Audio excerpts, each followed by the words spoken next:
Welcome to Tabletop Gaming Guild. Tabletop Gaming Guild is a podcast that's all about the memories and experiences that playing with board games with friends and family can create. On this episode, we're going to be talking about Symbaroum, which is a RPG from Free League Publishing. Woo-hoo! So we're going to go over basically character creation this episode. So we're going to go over slowly at different points. Might have to look up some stuff because this is actually the first RPG that I've ever DM'd or have bothered to read as much as I did. And so I will probably not be good at it, but we'll have fun. It's going to be fantastic. Welcome to the dark side. Yes. Well, this just means there's extra effort on the back end. Who's editing this episode? Yeah. Nathan said. Nathan says no. No. Yeah, no, it'll be me. It'll be me. It's okay. It's okay. So we're going to go ahead and welcome you to Symbaroum, or to be precise, welcome to the region that in ancient times was ruled by the civilization of Symbaroum, an empire that by all accounts was advanced in areas of architecture, spirituality, magical schooling, and arts, a culture that was without a doubt suffered a both rapid and brutal downfall. You guys will be going into this region and pretty much rediscovering things or seeing the aftermath of this civilization. So Symbaroum itself is a story about an ancient civilization that is long past, and depending on how much you play through, you get to figure out why it collapsed. So to just be super brief, we're going to create characters, and there's basically two camps. There's the humans, who are pretty much the invaders, and everyone else. Now, there are some exceptions. Barbarians have lived in the region for a very long time, but the deep woods is not really inhabited by barbarians per se, but it's inhabited mainly by the different other races and mainly patrolled by the elves. So when we go into character creation, the first thing we're going to do is we're basically going to go in and you're going to pick your race. And there's a couple different races that you can pick from in the game. You can, of course, be a human. You can be a changeling, which would be interesting. You can be an orc. You can be a goblin, and you can be an elf. And I think that's the major ones on there. When you guys were looking through, was there anyone that you were leaning towards for your race, or any of them you want to talk about? Well, that's where I want to already throw a wrench into your works. Okay. So I was looking at the advanced rules, and they had the undead race. Yeah, there is an undead race. However, if you do run the undead race, you're going to have to collectively work together how you're going to make this group work. So, so it's going to be rough. And I don't know if you want to run an undead character per se. You can also, there's other types too, like you can have mystical arts and stuff, so you can be a human, witch, all sorts of fun stuff. But in essence, that's what you're going to pick from. So is there one that you were leaning toward, Stan? I know you were looking at the golems, which we were talking about earlier. Those are actually ogres. Those were more like golems, like the automatons that walk around and stuff that were created, and not really like your kill things or orcs. James, when we downloaded this, I came across like 3 different versions of the core rulebook. Are you looking at the core rulebook? And if so, what version are you looking at? I'm looking at the physical printing of the core rulebook. I don't think it matters which one of the versions you picked. There's not a whole heck of a lot of difference between them. At least that matters in this, what we're talking about. All right. So there's some my book only lists 4 races: human, changeling, ogre, and goblin. Okay. I mean, like I said, those are the 4 primary ones. You probably want to pick from them. Elves would be really hard to be. I did not take a closer look at changelings. Are they literally creatures from the Fae, or are they shapeshifters? They are creatures of the Fae that can do some level of shapeshifting. It says that the changelings are the individuals who were abducted at one point by elves. Yes, they were pretty much used by elves for different things. Elves aren't necessarily the good guys in the world. They will generally kill a human on sight, and they'll kill most things on sight. There's a forest, probably not going to pronounce it right, but it's called Devakor, and that place is protected by the elves, and there's multiple seasons of elves, and depending on the season that you go in is going to be the primary elves that you'll run into. And some are less likely to allow you to live and just immediately attack, and some of them, and they attack different ways, and some of them will let you go a little bit. So it just depends. But your shape-shifting ability, if you do use it, does come at a cost. So it's not like you can get caught. So James, I'm going to make it easy on you, unlike the other 2. I'm just going human barbarian. Okay, well, human. So you're going to be human. And then human barbarian's a good one.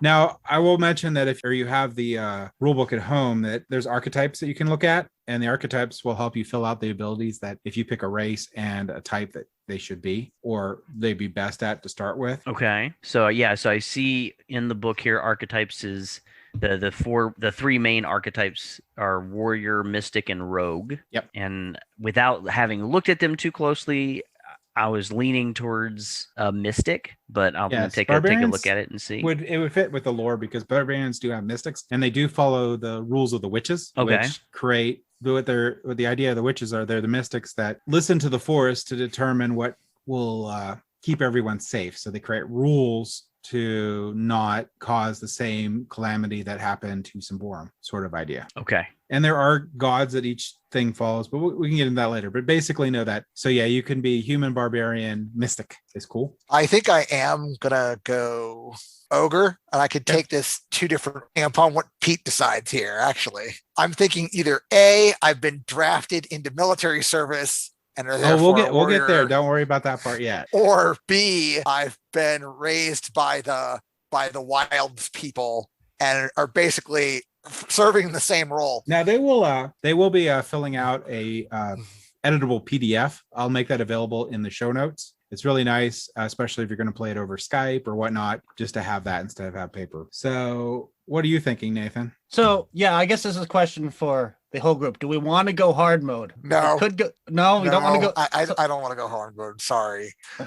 I mean, I can, if you really, really like it, I can run more than one. But let's start off getting your feet wet with something you feel you can get into. Okay, in that case, I will go changeling for my race. Sounds interesting. Like, also fairly difficult, but not as difficult as being undead and having to avoid all civilization. Although the idea of not having to breathe or eat could have some advantages. Yeah, good. All right, so we have a changeling, an orc, and a human. Changeling, ogre. I never get them right. It's going to be ogre. Yes. There's no orcs in this one. It doesn't. I know, like. And I keep going in between too. I'm like halfway there. Org, like an organization. Yeah, Dan's an entire organization. His character's name is NDC. Yes, perfect. He is a construct sort of thing. So yeah, why not? No kidding. That's hilarious. So do you have any names that you were thinking about? Well, Pete, were you going to go warrior with your barbarian or mystic? No, I'm going to go mystic. Okay, then I will be a warrior. I will be the so we have a mystic, we have a warrior, and we have the changeling. What does a changeling want to be? Well, I was leaning towards mystic, but I can go hunter. Yeah, I think a changeling would be good at mystic or hunter. So yeah, hunter. You'd be probably good at hunter. So one other thing you can do before we figure out names is you can figure out your occupation, which in the rule book, there's several occupations that it becomes available. But however, know that is not necessarily required. You can make any occupation you have up as long as it's fitting in a medieval style universe. Unfortunately, I think barbarian might be the best fit because I'm basically like a mindless brute, right? I mean, I don't have to be, but... No, you don't have to be. They learn over time, so it depends on your age, which you will pick. Oh, but Pete was doing mystic, so I can be a berserker as my class. So when you say occupation, you're talking about like once we choose an archetype, one of the occupations underneath that archetype? No, you can do any occupation you want is what I'm saying. As long as you want to make it relevant to your character, but you don't have to pick occupations aren't bound to the ones that are listed in the book. You're allowed to make up an occupation as long as it makes sense. But how do you make up an occupation? What goes into that? Your own imagination. Like if you want to be, maybe Dan had a fetish with shoes, so he is a shoemaker. and then you just choose abilities or attributes that go with that? You do not have to. It would probably be a good idea to try to correlate them. As much as you can correlate is fine. You can actually go into the attributes first. If you're looking at the core rulebook, it's a page 100, I believe. Yeah, it's page 100 for attributes. And there's not a whole ton of them. Probably want to pick your class too. You already picked yours, but those are your attributes that you can look at. I was gonna say I'm somebody who is of the if this is my first time playing, I'm probably just gonna choose my archetype, which is mystic, and then I'm just gonna choose one of the from the book options in the mystic section. So like when I'm looking under mystic, I see there's sorcerer, there's thurg, there's wizard, and self-taught mystic. Yeah. So I'll probably just end up going with one of those rather than trying to cobble together something from a system that I don't really know all that well. I am pretty much doing the same thing. I am making notes about what is appropriate for this Berserker class, and we'll figure out exactly what we have underneath our belt when we get to picking things. Got to pick the stats, I think, first, right? Yeah. I've determined that because of my pseudo-military background, my character will be named Ram, because this is what they wanted me to do for the army, was basically be a living batting ram. Yeah, I think I'm leaning towards, so I've got human, barbarian, mystic, sorcerer. I really do enjoy this, the art style that they have in these books. So what I'm going to do, the art style's amazing in this book. So I figured out the diamond portion, which we're going to do in a second here, but I'm going to go over, so if you look at your character sheet, there's going to be a bunch of attributes that you can have on there. There's going to be accurate, cunning, discreet, persuasive, quick, resolute, strong, and vigilant. Okay. So accurate's your character's hand-eye coordination. Cunning is the attribute that represents the character's wit and knowledge. Discreet is a character's value, and discreet mirrors its aptitude for like training and being silent and agile sort of thing. Persuasive is your ability to persuade. Quickness is how fast you can be. Resolute, it represents a character's resistance to influence. Strong is basically the character's capacity for physical strength. Vigilant represents the character's general awareness. So how aware of you are of your surroundings. So we're going to do it this way. You're going to get 115 to pick. So one of them can be 15. You're going to have 113 to pick, 2 10s, a 9 and a 7 and a 5. Now this is a roll under system. So that means the way that you succeed is you roll under the number for your check. So if you put a 15 on quick, you have to roll 15. You have to roll below 15. The worst attribute they're going to have is going to be 7. So what you're going to do is you're going to look at your character, look at what you're trying to accomplish, and you're going to set those numbers. So your first one you want to pick is a 15. In order to distribute what we're distributing, you said we're distributing a 15, 115, 113, yep, 2 10s, an 11 actually before the 2 10s. Oh, okay. I was missing a number. And then a 9, then a 7, and then a 5. Okay. Now I've got the right number of numbers. And after you've done that, I will let you take a number from one of them and shift it to another if you want. Meaning, like if you have an 11 somewhere, you can make it a 10 and you can up a different number. Okay, so for Hunter, it does say cunning and accurate are the most important tributes. There's a whole thing on the different classes that you can be, and it gives suggestions on what you should have, and that's going to be your archetypes. I'm going to put my cunning at the 15, but I want vigilant as the 13. Like in there's other types of archetypes you can have. Like there's going to be duelist, there's a captain, there's spell sword, there's knight. You said resolute, that has to do with how much damage you can take, right, and all that. Resistance to influence, mainly like social pressures and stuff. So like probably Dan's not going to be super high on that. Maybe. Oh man, I had a big number assigned to that. Not that I'll swap it with, I don't know, vigilant. I mean, you can make it any way you want. I mean, no, I'm cool. I'm an ogre. You asked me to run at the door, I'll run at the door. That's what I do. I'm the ram. Now, if you look at the archetypes in that section there, it's basically going to you can do whatever with it, but it tells you what the important attribute is. So like if you're trying to be a captain, your persuasion is going to be an important attribute. If you're trying to be a duelist, your accuracy, quick or discreet should be high. Stuff like that. Suggested race for duelists is actually changeling or Ambrian, which is a human potentially. Doesn't have to be though. Oh, and by the way, my name is going to be Odell. Odell. Yeah. Hey, I'm a changeling. I can change my. So we have Odell and Ram. Yeah, I wanted something fairly neutral since I can, change how I look. So you are planning on taking the changeling special trait? Yeah, I think so.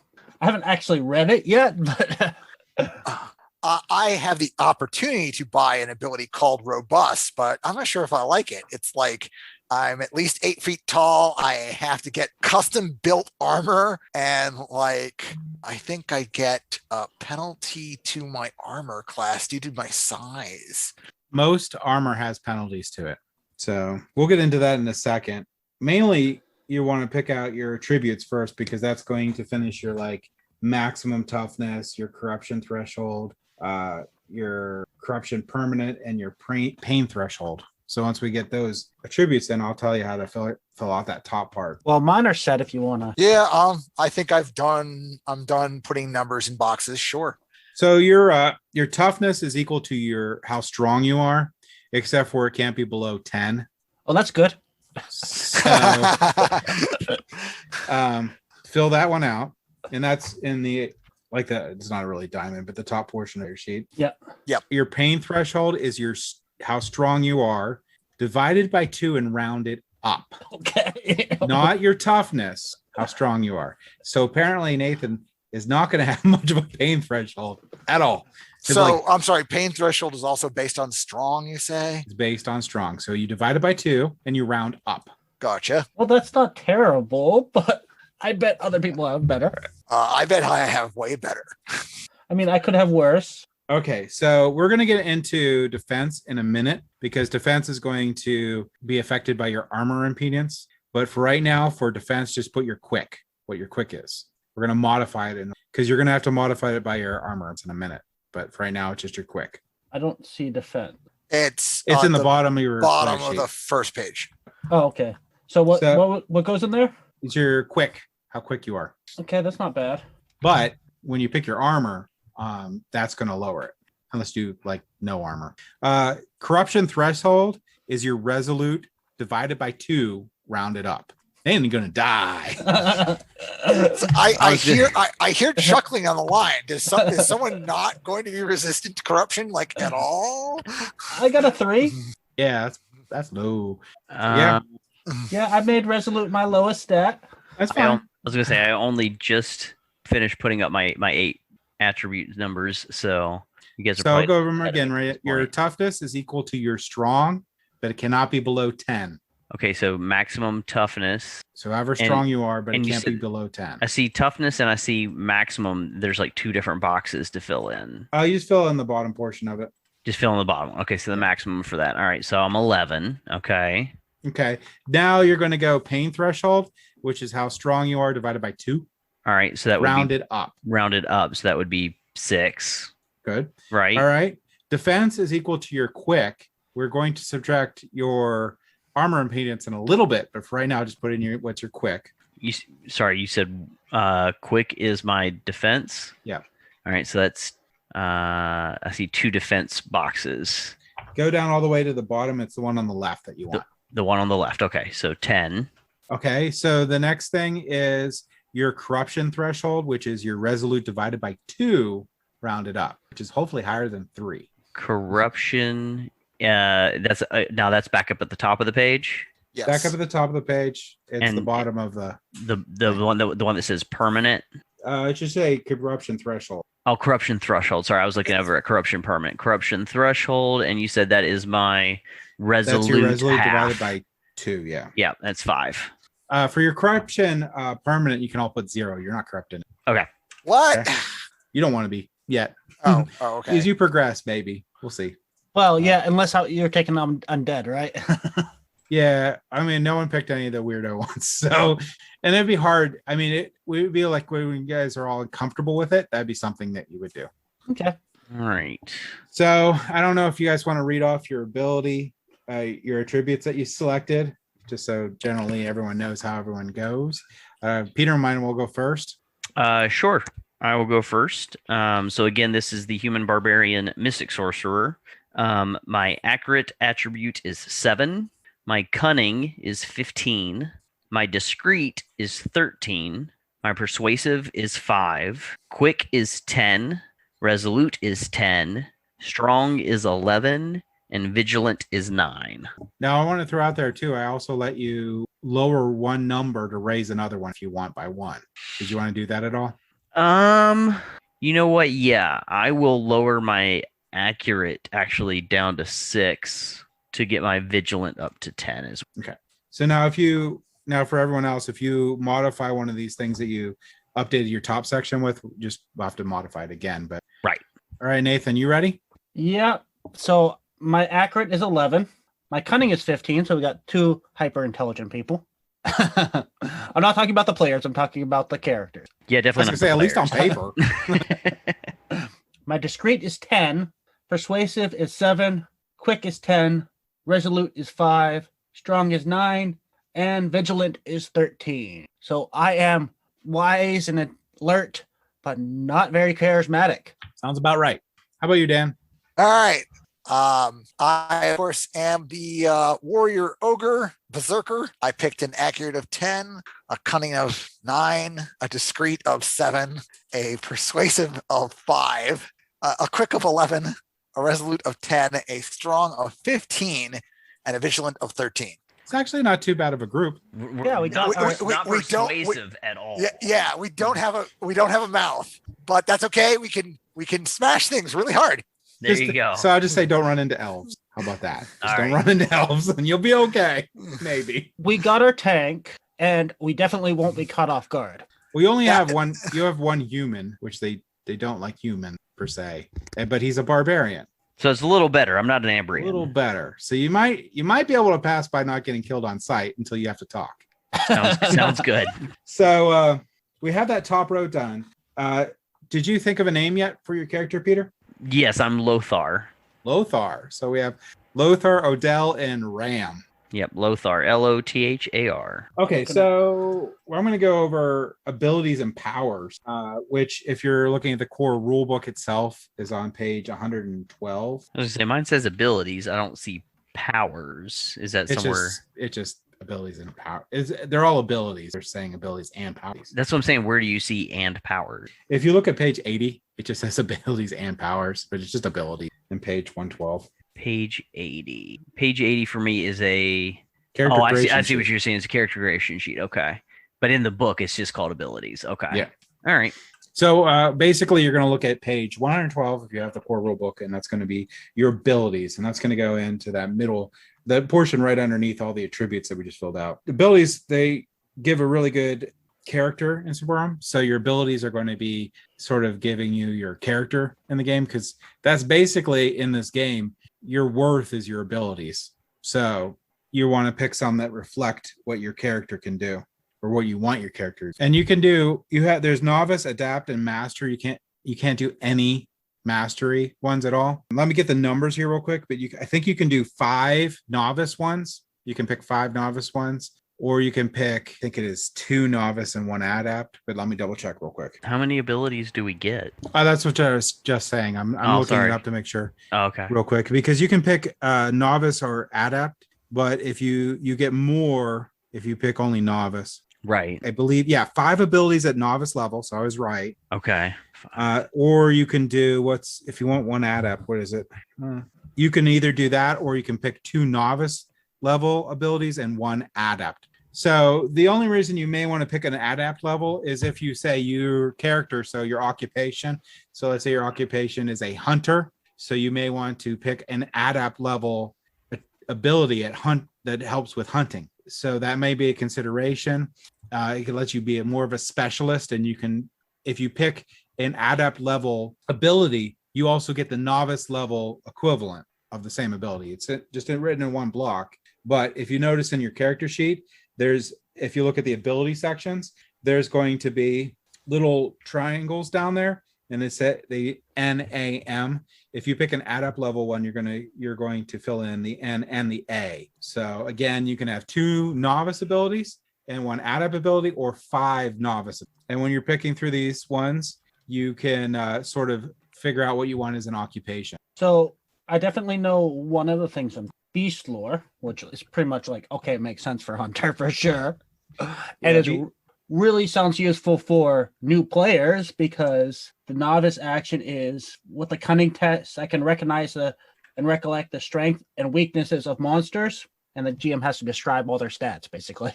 Yeah, so it's really good if you're going to be a hunter and have the beast lore. It's going to help the party out a lot, being able to try to at least discern or know what you're dealing with most of the time.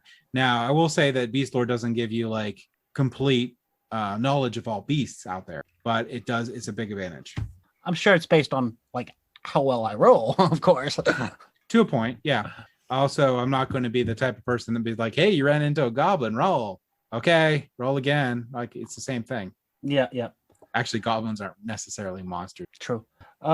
So I'm probably going to take that as adept, but I'm looking at like trying to figure out what other things I going to take before I decide that. No, it's no problem. And then when you're looking through the abilities in the book, they have it really well laid out in that you can see it gives you a general overview of what it does, which thematically in the game. And then also it tells you what the novice, the adept, and the master level give you. And again, if you take an adept, you also get all the things that are in the novice. Now, one of the things that also helps out is there's a table in the book that also gives you an idea of what abilities are best for each or common for. So if you're like a warrior or a rogue, or you want to be a mystic or whatnot, it gives you an idea of what those are or suggests. Yeah, I made a note about that earlier. Wait a second. Let me take a look here. Ooh. As everyone knows, I'm an evil person. So mine would totally be alchemy and poisoner. Why am I and not I'd probably surprised? take poisoner at adept and alchemy as my novice.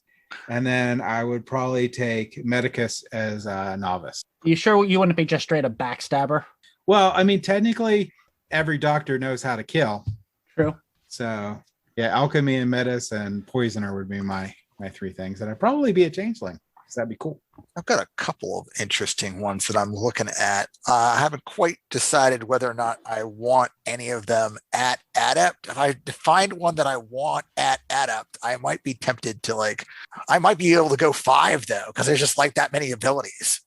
Yeah, and it's a determination of whether you want to be like sort of like a generalist in an area or a specialist. And you can grow as you go through. You're basically going to be increasing these abilities as the game progresses, so you can get into mastery of different ones and gain new ability and stuff. And that's really the leveling up of for the most part.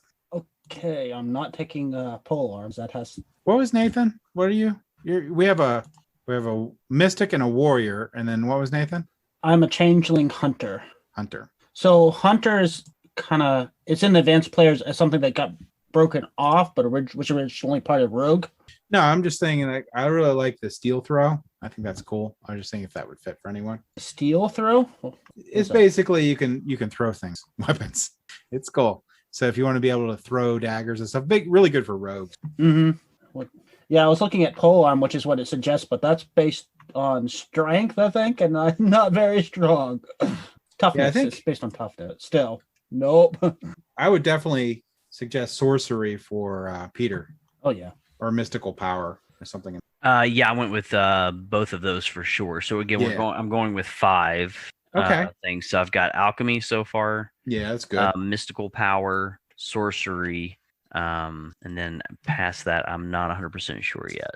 Now, the difference between mystical powers and sorcery, where a character has access to one or more mystical powers, these powers have either obtained as a gift or a curse through an assiduous studies or a consequence of a deep or dedicated faith. That is how you get your mystical powers. However, with the sorcery, the character who are arrogant or desperate enough to cling to the darkness, while other mystical traditions do everything they can to avoid soul-eroding powers of corruption, the sorcerer chooses to do the opposite. The power and rituals of sorcery rely on the force of corruption and the possibilities offered by that taint. Right. So that's the difference between the two. You can do both. They're both very powerful, and it gives a sort of like a nice toolbox of stuff that you can do. Mm-hmm. And alchemy, for most part, is pretty self-explanatory. It's just basically able to mix the right ingredients to prepare various elixirs to help survive in the dark depths of the Fakar. A list of alchemy mixtures and potions are featured in chapter 16 of the book, and I'm not going to be too big on making sure you have all the ingredients necessary all the time, but there will be a little bit of that. Yeah, no, absolutely. Being able to, if you're not able to purchase the ingredients or acquire the ingredients, you may not be able to make stuff. So yep, I totally get it. Makes sense. Okay, that's interesting. Strangling has to do with cunning. Cunning? Yeah. It's not like you can easily strangle someone that's fighting until you have to get your hands around them. Yeah. Anyway, one that strength based, but one that I would suggest for Dan would be natural warrior. That is definitely one of the ones that I am looking at. Yes. So that basically lets It you means I get to pound things with my bare right. hands. So you can fight unarmed too. So it's a pretty good one.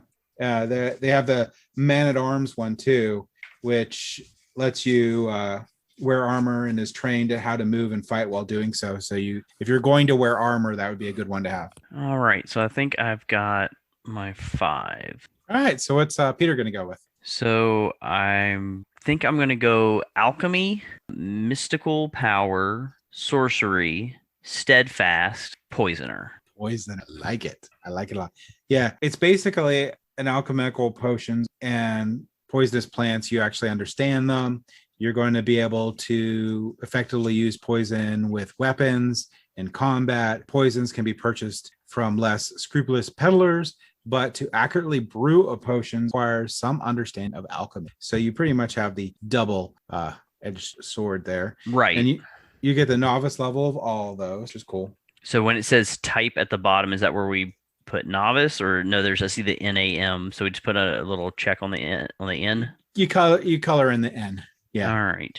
And Steadfast is the mental discipline and stratagems for resisting improper influence that have been developed among the ranks of the Templars and the Black Cloaks. Also among the mystics, there are individuals who study the art of resistance. So basically, your mind is hard as steel, inspiring it to fight or even amongst insurmountable odds. So some of that will probably come in handy for you at different points, because there's going to be some stuff that you might run into that pretty bad. We'll see. I'm trying to figure out how to shorten what it says about abilities into this character sheet, because it's got a little box for effect.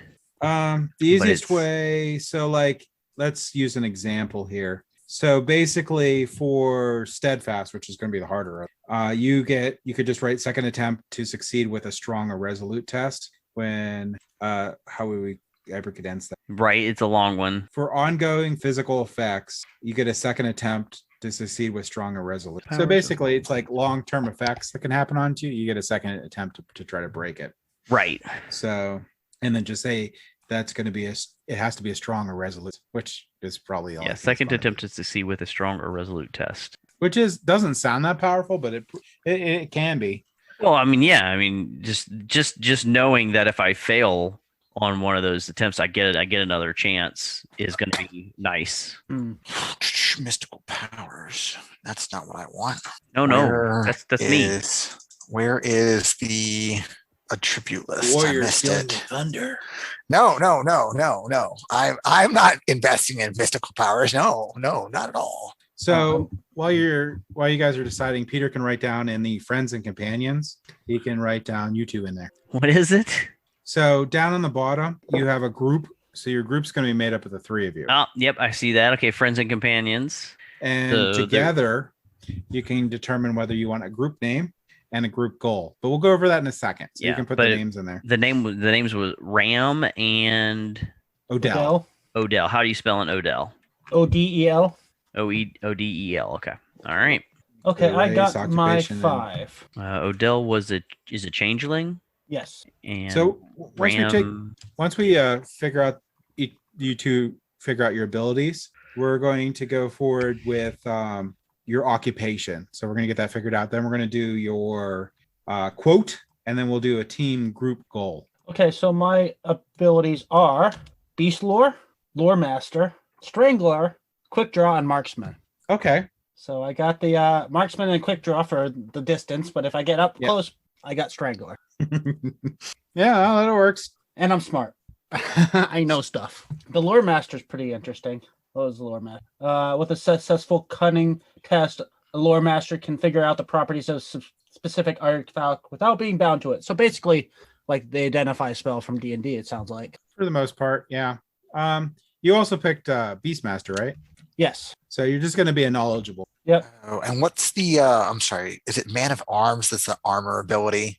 It's the one that lets you be able to handle armor better. Yes. Yeah, let me just take a close look at that.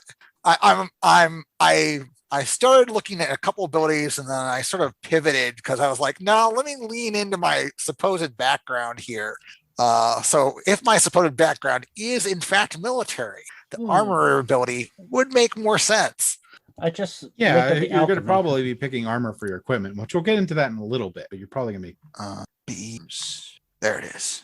Yeah, that's one thing. Is like alchemy would be something you can get another stat later. I'd probably go for alchemy, be able to make potions. Or was that one of the ones Peter took? Peter did alchemy, yeah. Okay. And while you're waiting, Nathan, you can fill out that bottom friends and companions thing, and you can think of a group name and a group goal that you could do. Also, you can think of your quote and your shadow. So it's basically your shadow is basically a description of how your character's shadow appears to those who can see it. So just sort of like a general idea about you or whatnot. Also think of your personal goal, your background and appearance. No one in this group will pick, but you should always do your personal goal as something that's logically obtainable in a sort of like a medieval style, rough fantasy environment. So in something that makes sense. Like your personal goal can't be to kill all goblins. Why not? It still makes sense. Oh, it could be a long-term goal. Long term. This is basically your main driving focus. What drives you the most, character? What you want to see your character, you feel your character would do. So under the attributes, it has something for type. What was that? Is that something you fill out now, or what? Under the ability? Sorry. Where do you see? Oh no, yeah, the type is going to be NAM. So if you picked 5, they'd be all N. So you just fill in the diamond for N. Oh, okay. Okay, that just confused me because it had the little diamonds, but then it also has a spot to fill in. Well, the type is going to be like, if you look at your abilities that you're picking through there, they're going to be like all your types are going to be abilities. Some are going to be mystical powers. So if it doesn't say it's just an ability. Okay. So what was Peter's name? Okay. I went with Lothar. 5 novices. all right, what'd you get? Lothar was Pete's name? Yeah, Lothar. Let me make a note of that. All right. I went with 5 novices because there were just too many good abilities. I was greedy. All right. I went with I've got Iron Fist. So this allows me to use my strength instead of my accurate stat for melee attacks. Seems all right, right? Because I was in the army, I've got Man of Arms, so I can wear armor well. I picked Recovery. That's probably the weakest pick out of my list. Basically allows me to heal once per day, even in the middle of combat. That's kind of nice. I picked Robust, which is a special thing that's restricted to ogres.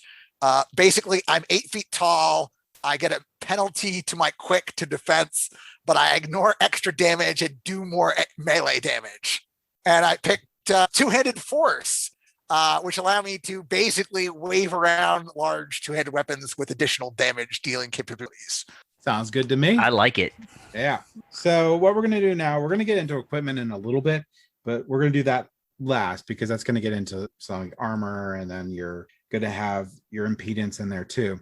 But for now, what we want to do is we're going to work on there's a section there where you do your age, your height, your weight, your appearance, and your background and your personal goal. And then we're going to take all those personal goals and we're going to figure out a group name that would fit, the Change Masters or something. I don't know. And then a group goal. What is your group goal? Would be a conglomeration of probably your 3 goals. So you're a human mystic barbarian. So for Peter's life is probably going to be mainly on the outskirts of the forest, living in a tribe, doing tribal things, listening to the witches, and completing different quests and such for the tribe, and probably has negative feelings about the Queen Crane. Right.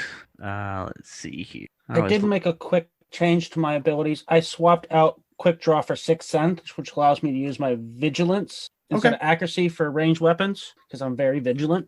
Okay. So, Nathan, what's your sort of origin story here? I'm trying to figure out how I worked myself in. I don't know. I was just kind of trying to think. Do I want to go to the somewhat cliche like white whale thing? There's a specific beast I want to hunt. Well, you have to think about backstory. You could do that for your personal goal. Yeah. But you're sort of like a pariah, where elves will take you in for the most part to use you, but you're not necessarily liked. So that might influence your background. And Dan is generally used. People will use it. Well, I've sort of already covered my background. I have it in the back of my head that I was adopted by a human enclave and raised as part of a military unit. Whether that military unit is the kingdom or the barbarian people that Pete works with is up for grabs. Okay. Now, with that, I don't think it matters a whole lot between the two, because you're talking about a civilized and air quotes uncivilized one, but your personal goal with that background, what would it be? Let me think on that. It could depend greatly on whether your adoption was good or bad, maybe. So I was just kind of thinking, with the changeling being kind of an outcast and unwanted, it's like, I don't know the background too much really, but it's like the idea of maybe I want to help people disappear that don't want to be part of society anymore. Find them a place. It's just a rough idea. Sounds good to me. It's something semi-noble. Yeah, that doesn't really. No, it's fine. You can have ideals. Does the personal goal have to be? No, I mean, maybe that is connected to why I'm even adventuring in the first place, or why I even left the army, right? Because I'm assuming I'm no longer enrolled in the army at this point. Maybe. Who knows? That's more up to you. But yeah, your personal goal is like your driving factor. Like what drives you as a person, or what drives you as the character. Well, I have a goal, but I'm not sure if that. I have a goal in mind. Okay. Let me just throw this out and let me see what your knee-jerk reaction is. So I'm thinking that my character has been raised in this society of war because he was raised by a military outfit.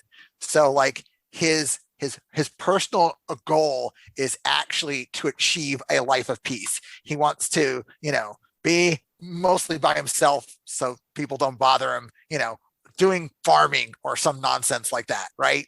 Well, for your race, that's actually not a bad thing. So, but of course, he's been thoroughly trained to be a military powerhouse.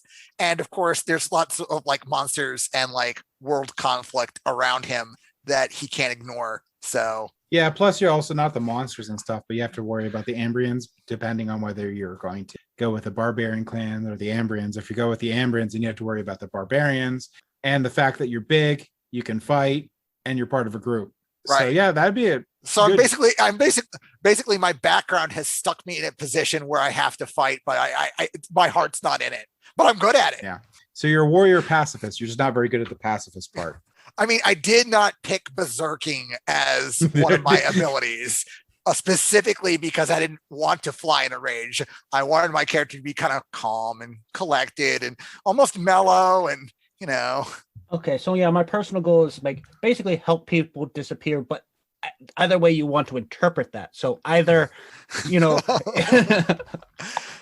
someone slips you something to make somebody disappear. Do you take them with a long walk off a short pier? Is that in your game plan? Basically, yeah. But it's like, okay, if somebody wants to get away from the unwelcoming society, I can help them get away. If somebody's part of that unwelcoming society, I might help them disappear. So how about you, Peter? Any ideas? So background, according to the core book, there were originally something like 13 barbarian clans. Yeah, I think there's 11 now in the Correct. So it looks like one of them was subdued and kind of completely integrated into the Ambrian civilization, and then one was annihilated in combat with the Ambrians. I am going to be playing Lothar, who is one of the very few remaining individuals from the clan that was annihilated, the Jazora. And the Jazora were allied with the Karahar tribe. And it says in the description of the Karahar that they are, they're upset about the Ambrians destroying their ally, the Jazor. And so my character has been living in moderate seclusion among that tribe. And his personal goal is to bring corruption, with the capital C, to the heart of the Ambrian civilization. Sounds good. And their goal is to wipe you out. That is exactly it. Exterminate the impurity. cultivate the land and farm it. It's the way it works. So Nathan has a personal goal, but what do you know what your background will be? Not really. Just kind of a vague, as part of Real a quick, normal. everyone's going to be age adult, right?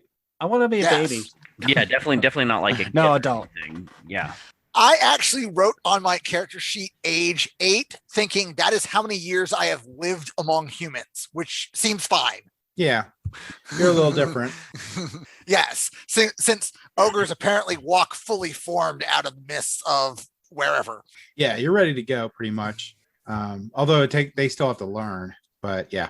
Yeah, so I figure if I've spent 4 to 8 years in the military, I have obtained excellence / expertise in my field. Yeah, fair enough. So I was thinking we're going to get into equipment, which is the fun. Actually, you know what? Before we do that, do you guys have a group name that you want to have? Have we figured out how we think about that? Have you decided whether you're a barbarian, military, or Ambrian? If Nathan's an expert at making people disappear, I might have approached him about making myself disappear from the military organization to which I belong. Okay. He's obviously not been wholly successful at that because I'm probably still at least partway entangled. Yeah, and that fits. So I was kind of working on my background and a bit, but the main idea of it is, I was a tool and I was being used by society, and I just was unhappy with that. And like the first chance I I kind of just disappeared and been living in the woods and living off the woods and all that, occasionally taking jobs and sneaking into town to look for people who want to disappear, or I want them to appear. How about you guys could be the Thor's theater troupe? Oh no, I'm not masquerading as a theater troupe. No, not me. No. Mystical assassins. Hey, we have a persuasive of 5. Do you really think we could pull off an acting job? Yeah, No. Like, we get free food, they throw it at us. Yep, exactly. Tomatoes all day, all night. Tomatoes are delicious. Did Peter say his goals at all? Yeah. Yes, to bring. He did a very in-depth. I did a whole thing. That actually fit perfectly with Symbaroum. So I was reading. No, it's all right. So again, my background is I'm one of the few remaining Jazora barbarians who were mostly annihilated. Been living in moderate seclusion with the Kohara tribe, and my goal is to bring corruption to the heart of the Ambrian civilization, seeing as they are the ones who killed my people. Okay, so we could be the Lost Boys. Sure. Works for me. Sure. Works for me. Sure. No, Nathan, you did it. All right. You did it. It's No, done. done. It's You're done. The Lost No. Boys. It's already typed on my character sheet. All right. Yep, So me as too. the Lost Boys, what is your group goal? I love that there's going to be one person in the group who hates the group name, and it's Nathan. He's Cracks me up. And he's the one who came up with it. We really going with a Peter Pan reference. Yep, it's done. Yep, it happened. Yeah. You did it. It's your fault. Oh no. You picked it too. You picked it. All right. So what do you think your group goal would be with your team's dynamics? To never grow up. Group goals. See, I don't know how I'm connected to Pete over there, but Pete could very easily convince me that the human civilization needs to go to hell in a handbasket. Well, that's what I'm thinking. Like, I mean, again, And I'm trying to find peace, and like that's a good way to find peace if like one of the major players is just wiped off the face of the map. Absolutely. Well, to be clear, Peter is human, and all the barbarians are human. So you want to specify as Ambrians, which are the ones that are going to destroy the forest. So I'm thinking that the military outfit that I was probably raised by is probably also barbarian, but not the tribe that Pete's associated with or his hosts. Probably not, because you would have been exterminated. Yeah, so I mean, if you're saying that you're part of a military unit, then I would say that I could have met you because you're like you said, you're part of the tribe that I've been living around. Yeah, in the adoptive clan, because you wouldn't have left, you would have been fighting and you would have died. Yeah, so it's the Karahar, Karohar. Karohar.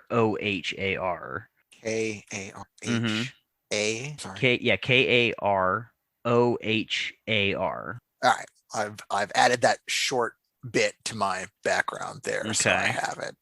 I feel like I might have introduced you to, because if I helped Dan escape, maybe Well, if the Korhor tribe is the military organization that raised me, I'm not necessarily interested in escaping that organization as much as I would say the Ambrians. Okay. I mean, I could be an escape from the Ambrians, but then why am I?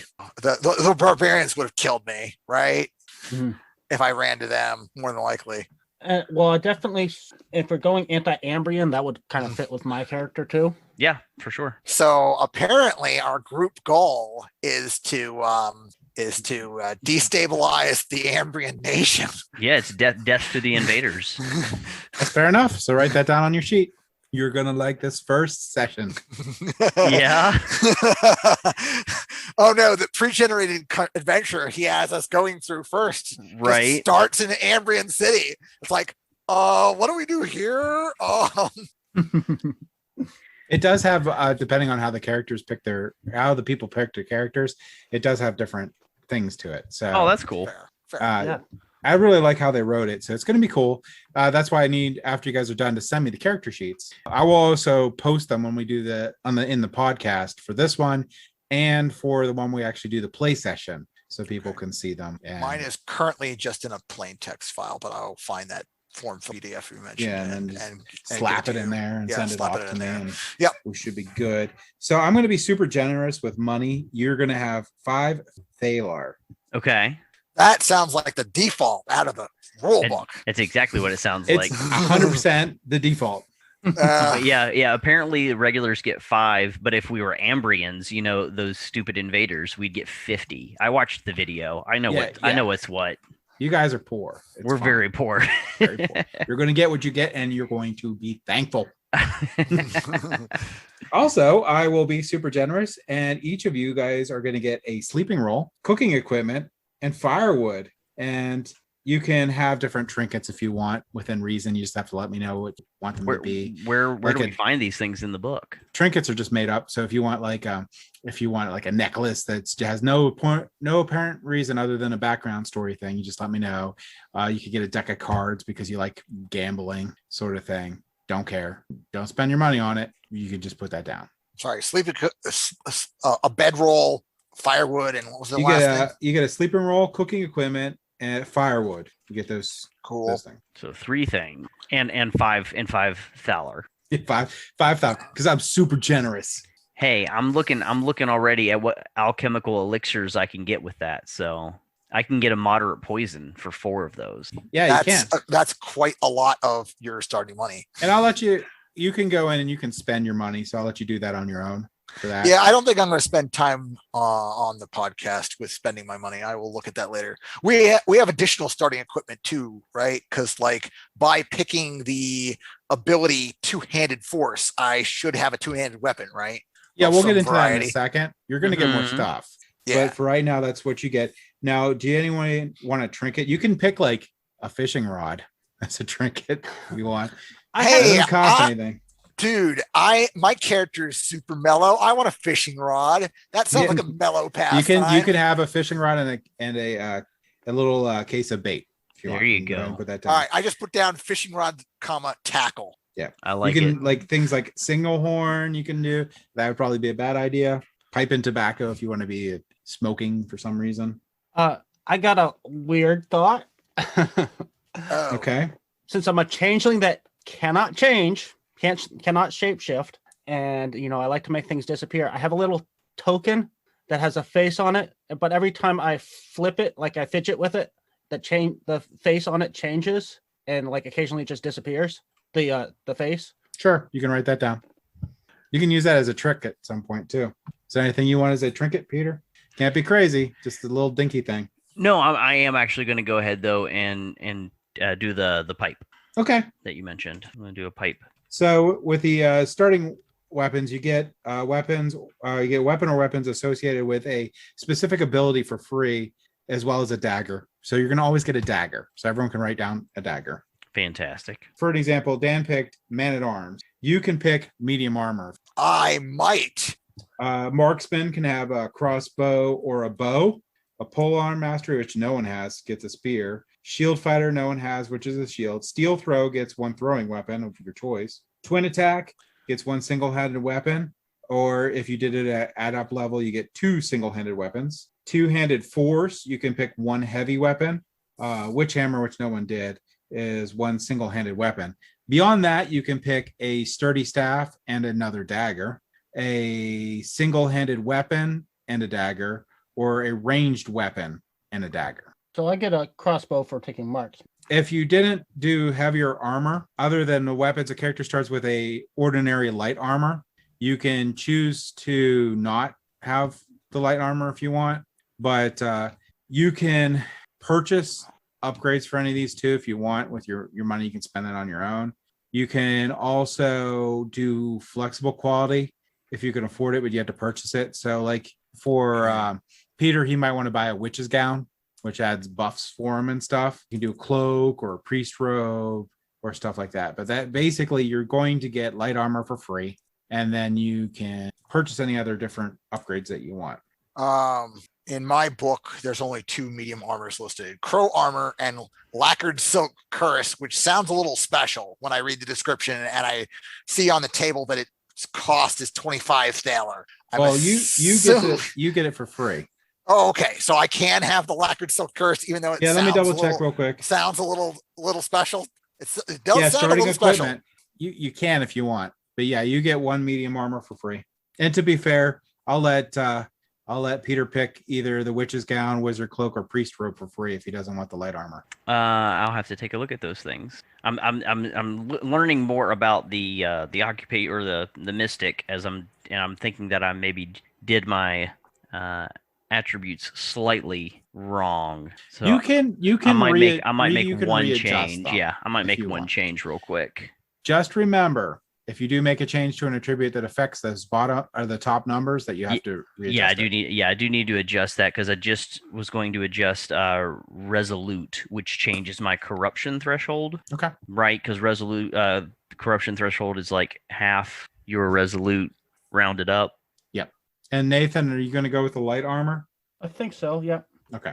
So then you get to pick one weapon: sturdy staff, single-handed weapon of any type, or a ranged weapon. Now, these are normal level stuff, not like crazy. Well, yeah, I mean, I got a crossbow because I'm a marksman, so I don't necessarily need another weapon. I might take a dagger. Wait, I start with a... And then where are the weapons? The weapons after the armor? If you're looking at the core rule book, it's going to be on page 149. Okay. As your amazingly generous 5 thaler. There's actually a lot of stuff you can't afford beyond what you're... Well, I get the free 2-handed, right? Yeah. Did I say that? It should be a 2-handed for free, right? As your starting weapon. Well, yeah, I have the 2-handed force ability, so I'm assuming. Wait, what did you take? You took Man at Arms gives you the medium armor, and then you had 2-handed force, which gives you 1 heavy weapon if you want. Okay, where are the heavy? Uh, Your heavy weapons are going to be like the bastard sword, double axe, or heavy flail. They're going to be also on page 148. Oh, okay. So, I mean, I kind of wish that they had a heavy weapon that was just like a big piece of wood, because I'm ram, so my heavy weapon should be the ram that I ram things with. But I guess I could go with an axe in a pinch. That'll work. That's good for breaking down barriers, right? Yeah, I was either thinking that or bastard sword, But yeah, axe. You're a big guy. Axe would be cool. So your double axe is going to be 1d10 plus 1 damage and has deep impact. It's going to be a little bit more for me, I think. You could have modifiers off of it, yeah, because of your ability. Anytime I read any of that, it's how just baseline stuff. And then, so my Iron Fist ability says melee attacks deal D4 damage plus D4 damage. And then my Robust ability also says plus D4 melee damage. So I'm assuming they work together, and I do lots. Yeah, you're definitely going to be the tank of the group. I don't know about tank, but I'm going to hit hard. I'm not sure how my defense is going to roll out yet. Okay, so you said I could have 1 simple weapon, right? Yeah. So I'll let's probably see what I take said the again. Battle Claw. It's a super simple weapon. Yeah, you can have a single-handed weapon. Yeah, something like that. And then don't forget you have your dagger. Yeah, I have my dagger and crossbow, and a battle claw for weapon. Now, when you pick your armor, so if you have a light armor, you picked light armor, Nathan. Your impedance is -2, so subtract 2 from my defense. From your defense. Oof. I mean, thematically, I should probably have wolf skin, but the encumbrance is not good. All right, well, my defense just hit the toilet. Yeah, well, you got -3 on yours, yeah. Oh no. No, you have a modifier because of your ability. So pay attention to that. No, and my modifier is negative. My robust ability gives me another -2. My defense went from 11 to 6. Wow. What a tank. Well, you'll see. It'll work out. It'll be good. Heavy armor is good. Or medium armor. So we can also buy some stuff, right? Yeah, you have 5 thaler to spend. You can't buy any mystic stuff, but you can buy basic stuff. So lockpick, I want. And there's lots of stuff in there. Lockpick costs only 1 thaler. Yeah. So I'm just gonna look at some useful stuff like rope. Rope seems like it always important. Yeah. So in my book there quick, but so basically think of defense as their ability. It's their ability to hit you. So the lower your defense, the easier it is for them to hit you. Yes, I am easy to hit. I'm hoping that this armor will help me. The armor will help resist the actual damage part of it. Right. So you think the heavier armor you have, the less ability you have to get out of the way. So you have more likelihood of being hit. So we don't start with like field equipment. So it's just specific parts of that field equipment. I mean, you do get your bedroll, so you can go to sleep. Yeah. Cookie man fire. So flint and steel, rope, water skin. No. Okay.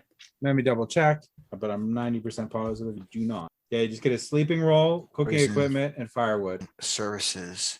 I'm just looking for other stuff that I would have like on my person as somebody who is part of the army. I am running out of money quickly. You know, they don't have like a really big like club as a potential weapon stats.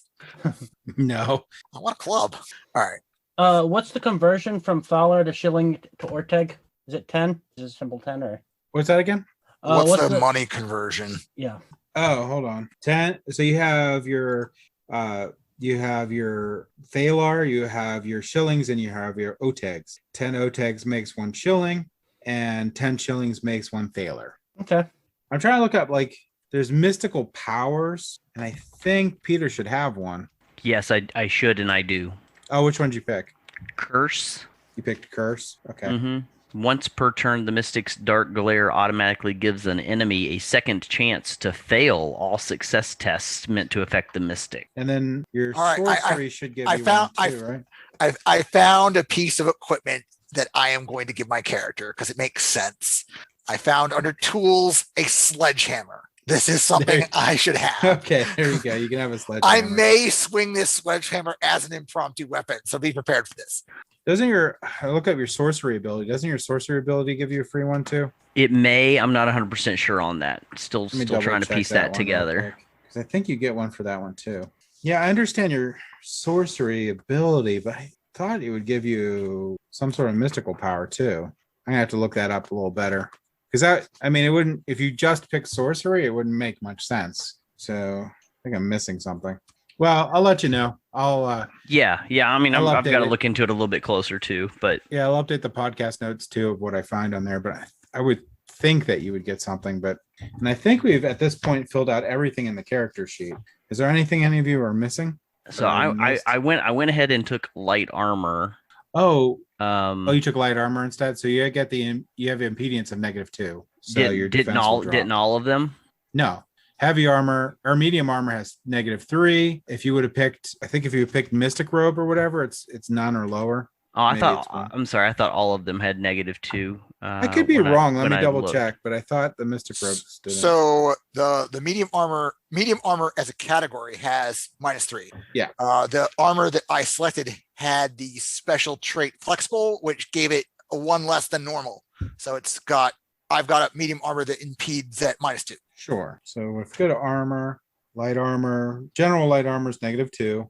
Yeah, you're right. Witch's Crown in general is -2. Yeah, I was gonna say I think the only light one. Witch Gown says it's flexible. They all have flexible except for wolf skin, and when it says it's flexible, yeah. Okay. Actually, I put like armor under equipment, but it looks like it should go under armor, right? Weapons. Yeah. Your armor goes under armor, and your equipment goes under equipment.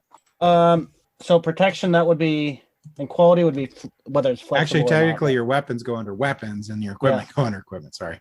Yeah, so I gotta switch that up. So, but with the protection and quality, what do you put there? Oh, real quick, you have an unarmed ability there, so you're gonna want to put that under weapons. Yep, because I have that battle claw.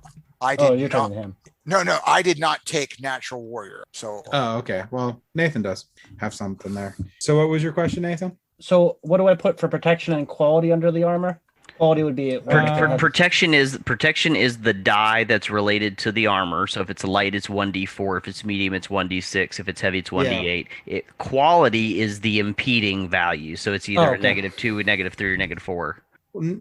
Not on weapons. No, I'm talking about. He was talking about armor. Oh yeah.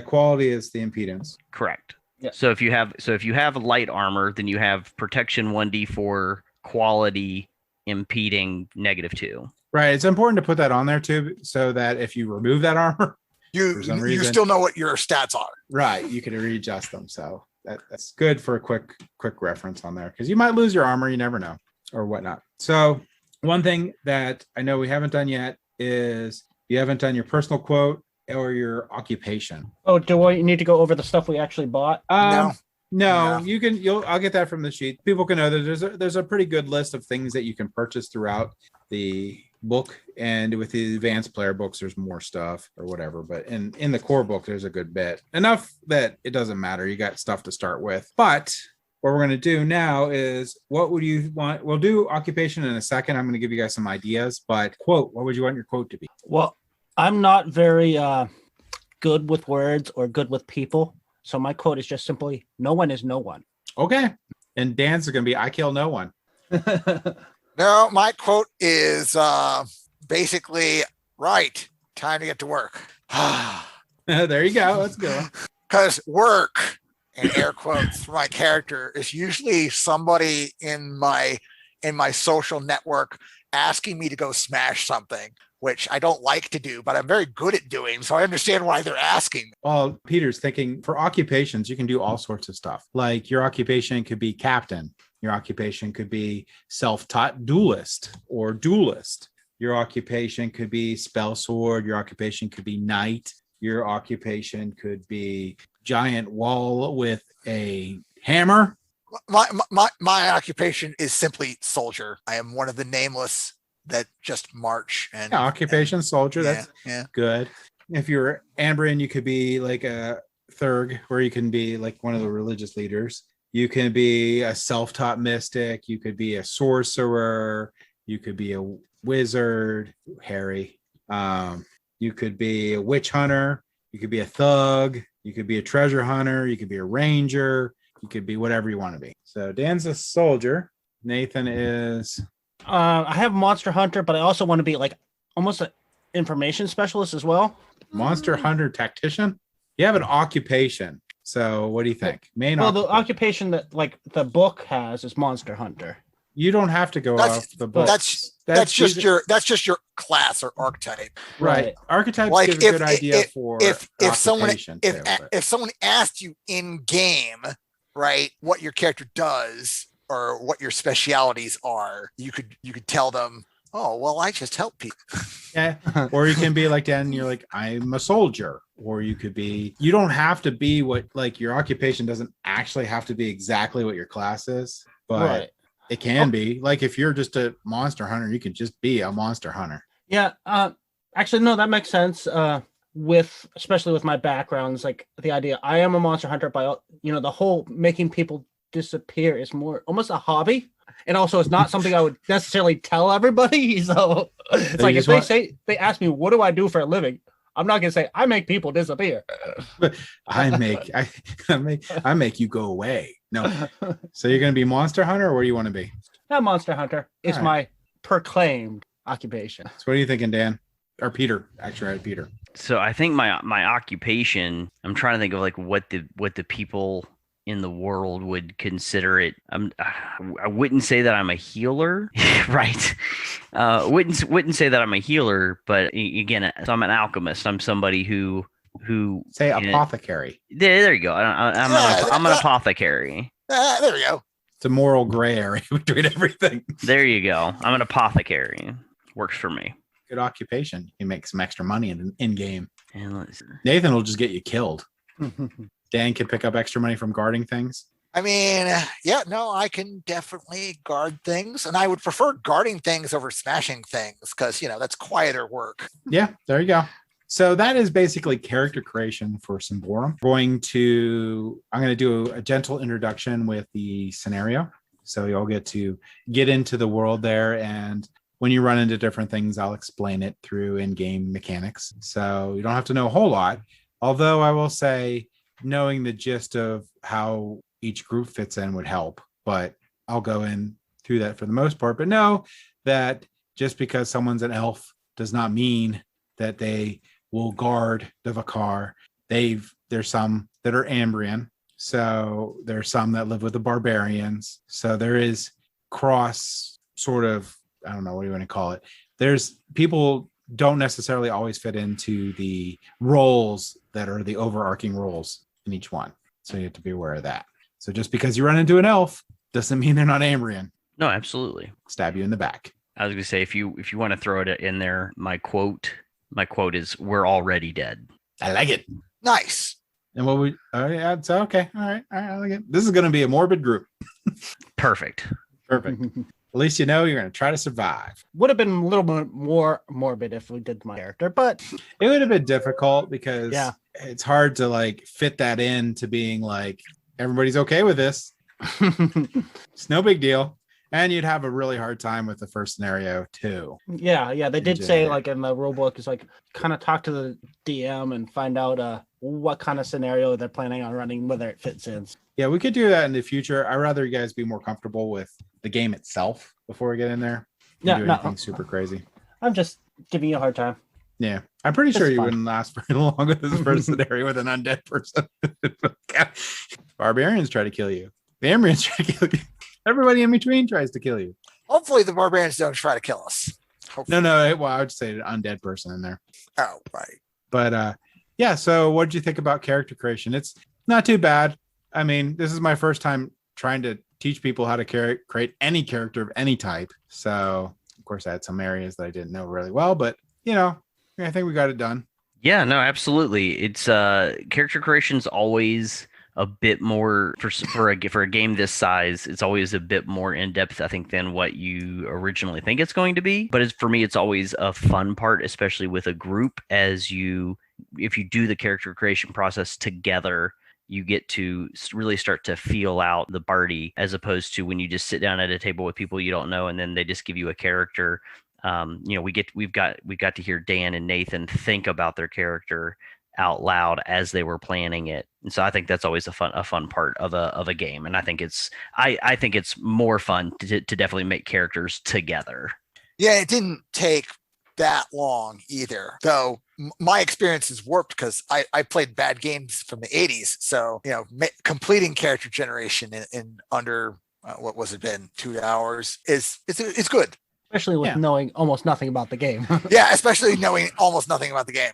Yeah, you will after this first scenario. And I bet if we go into another one and you decide you want to make a new character because you've learned stuff, that those starting stats are very, very telling to what you pick. So, and even if you want to adjust them a little bit, feel free to. And whenever you're done, send them to me and I will make them available for the podcast listeners, along with the editable PDF if you want to make your own character as we go. But that was our character creation for Symbaroum. We hope to see you next time when we run our first scenario and all these jokers die. Fantastic. Can't wait. Super excited. Looking forward to not achieving peace in our times. Probably not. Probably not. I look forward to not making a dent into the Ambrian Empire.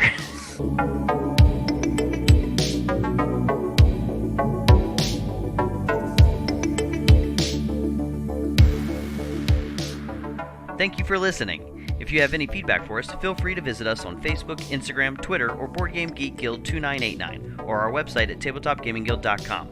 Don't forget to like, follow, and or subscribe. Tabletop Gaming Guild is a product of Tabletop Gaming Guild LLC. All rights reserved.